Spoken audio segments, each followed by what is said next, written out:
हम इस कहानी की हीरोइन को देखते हैं जो अपने बारे में बता रही थी। वो कह रही है कि उसका 3 साल पहले शादी हुआ था पर अभी भी वर्जिन है। उसको लगा था कि उसका पति यूजिन उसको प्यार करता है पर हो सकता है उसको कोई बीमारी होगा, पर ऐसा कुछ नहीं था। वो हर रात अपनी भाभी का फोटो लेके उल जरूर हरकतें किया करता था जो कि वो देख ली थी। और ये उसको पता कब चला था, तो कुछ दिन पहले वो गई थी अपने हस्बैंड से मिलने के लिए, काफी खुश थी। पर उसका हस्बैंड उसी के बारे में अपने दोस्तों से बात कर रहा था कि वो अपनी वाइफ को आज तक टच भी नहीं किया है। क्यों? क्योंकि उसको अपने आप को सेफ रखना है अपनी भाभी के लिए। मतलब वो अपनी भाभी को पसंद करता है और उसके भैया का डेथ हो चुका है, तो वो अपनी भाभी और उनके बच्चे को अपने घर लाने वाला है। और बात रहा उसकी पत्नी यानी कि विन का, तो वो तो बहुत भोली भाली है। वो तो बिना गलती के भी माफी मांग देती है, तो वो क्या ही बोलेगी। यही सब बातें करके वो लोग बहुत हंस रहे थे। अब ऑब्वियसली ये सब बात सुन के उसको बहुत बुरा लगता है, रोती भी है। पर तभी अंदर यूचन को मैसेज आता है कि मिंगटिन वहाँ पे आने वाली है, यानी कि उसकी भाभी। तो वो जल्दी से गेट पे जाता है, उसकी भाभी आती भी है और तब उनकी बातों से पता चलता है कि आज यूचन और विन का वेडिंग एनिवर्सरी था, तो वो उसको गिफ्ट देने के लिए आई थी। और हो सकता है कि इसी वजह से तो विन भी गई होगी अपने हस्बैंड से मिलने के लिए, पर उसको खुद ही अच्छा खासा गिफ्ट मिल चुका था। तो अब उसका बारी था अपने हस्बैंड को गिफ्ट देने का। वो कॉल करती है किसी को और एक एग्रीमेंट बनाने के लिए कहती है। और इतना तो आप समझ ही गए होंगे, हाँ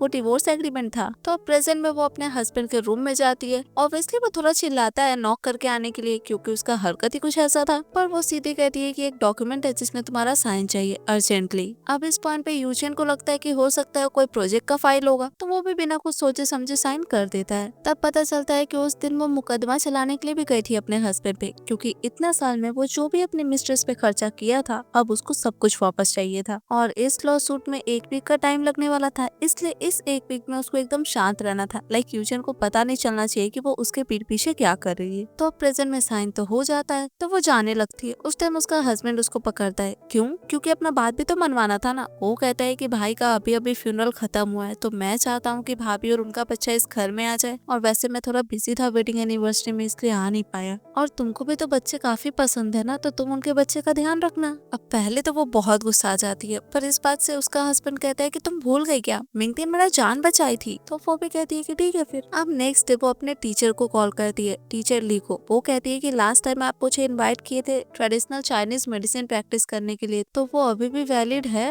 उसके टीचर कहते हैं हाँ बिल्कुल, वैसे भी तुम तो अपना पूरा करियर झोंक दी थी हाउसवाइफ बनने के लिए, तो अब वापस ज्वाइन करने का सोच रही हो, इससे अच्छा और क्या ही बात होगा। तो अब इस पॉइंट पे वो कहती है कि कब खुलने वाला है क्लिनिक। वो कहते हैं कि कल। तो अब ऑब्वियसली वो कल वहाँ पे जाने वाली थी, पर उससे पहले वो अपना और अपने हस्बैंड का फोटो डस्टबिन में जरूर फेंक देती है। इधर उसी मोमेंट पे उसकी भाभी और उसका बच्चा आता है।